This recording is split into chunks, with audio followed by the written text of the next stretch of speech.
Welcome. Attention, please. Welcome aboard. Welcome to the No Comfort Zone podcast. It's time to get out of your comfort zone and live on purpose. Broadcasting to the world from Rockford, Illinois. This is your wake-up call. Warning.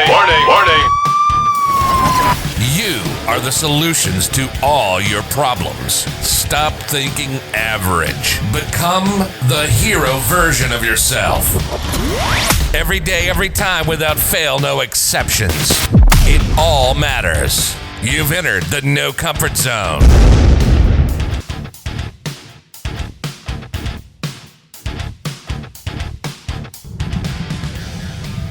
Hey, welcome back. It's Dan with another episode or edition of the No Comfort Zone podcast.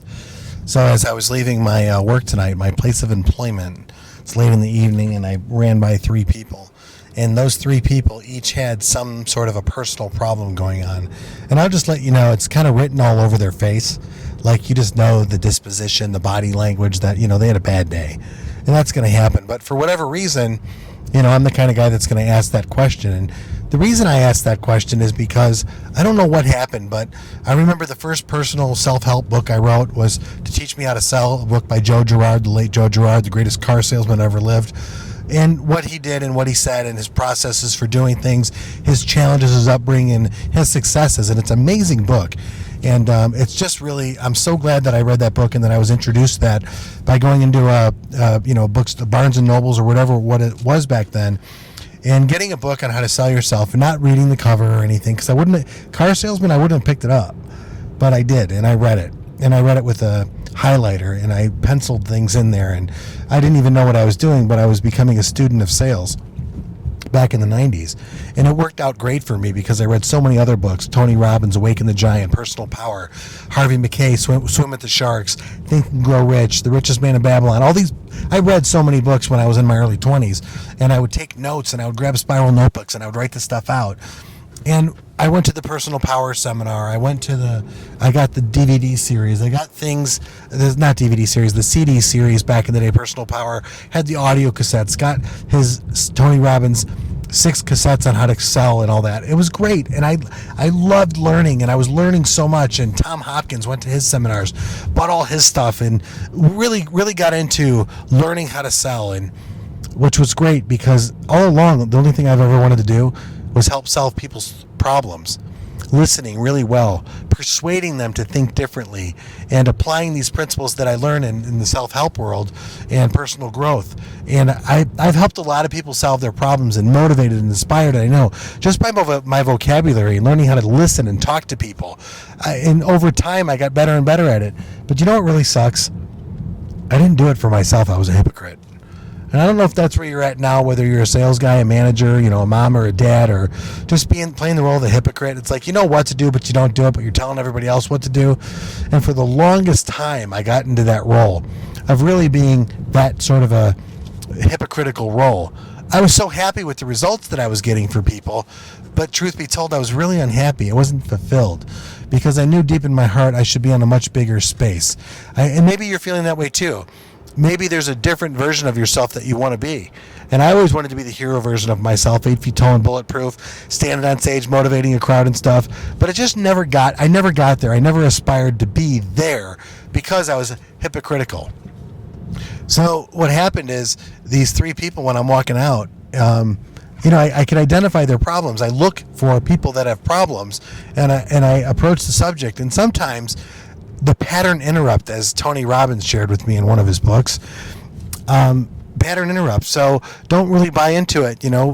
How's it going? They're going to tell you.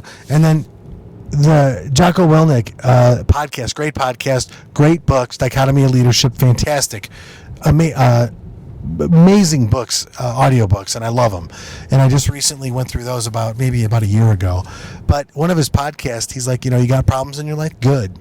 I love the fact that he says that he addresses it that way, good, because it wasn't until I actually literally started to address my own problems in my life, literally address my own problems without the empathy, without the sympathy from without the help from other people.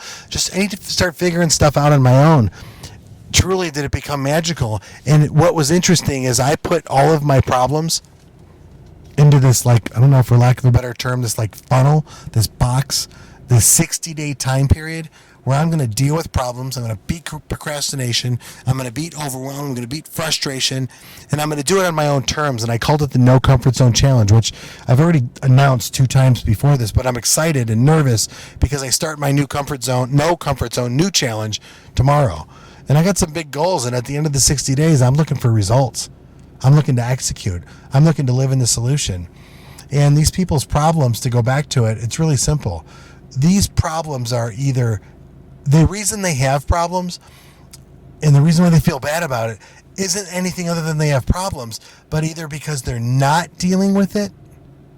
I'm not going to deal with this problem. I'm going to live in the pain. Or they're not dealing with or looking for a solution. Each one of those 3 people, the demeanor and the approach, hey man, why are you having this problem right now? You identify why. What's great about that is once you identify why you have this problem, be aware of where you're at, decide on who and what you want to be afterwards, and take action. And they're like, yeah, I'll do it tomorrow, whatever, procrastination, or, I don't know where to start, frustration, or there's so much going on, overwhelm. We've all been there. But take one step forward on something you can control. I'm going to plan out my day tomorrow. That's an action step. I'm going to identify what I can do for somebody else now that will help them. And magically your problems go away. And the No Comfort Zone Challenge to me is just that. I talked about the last podcast, every day, every time, without fail, no exceptions. I've talked about, these people's problems as I'm talking about now. And it's interesting. As soon as you get out of your comfort zone of whining, complaining, bitching, and moaning, pulling on somebody's ear and start finding a solution and take action, I'm telling you, it's absolutely amazing how people will start coming into your life for you to help them solve their problems. And when you solve bigger problems, you have a better life when you get through your comfort zone. When you get through I got to deal with this problem. No, you don't got to do nothing. You get to deal with this problem. Get to God. I've talked about that before, and if not, I'll do it again. The get to God. I get to solve this problem. I get to become a better version of myself, and I get to create a better reality. So I hope that serves you. I hope it makes sense.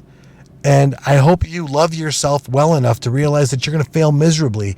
Pick yourself back up, deal with your problem, and man, just go for it. Go for it. Say, you know what? This is the moment I command that I'm going to manifest the personal destiny that I know lies in me. I am someone special and I deserve more. And it's time for you to start doing the things that you know to do so that you can get out of your comfort zone and live on purpose. Man, good luck to you. I hope you do your best. Say goodbye. Want more of the No Comfort Zone? You can follow Dan on Instagram and Twitter at No Comfort Zone 1. Bye. Or on the web at thenocomfortzone.com. Bye-bye. Bye-bye. Thanks for listening to the No Comfort Zone podcast. Bye-bye. Bye-bye.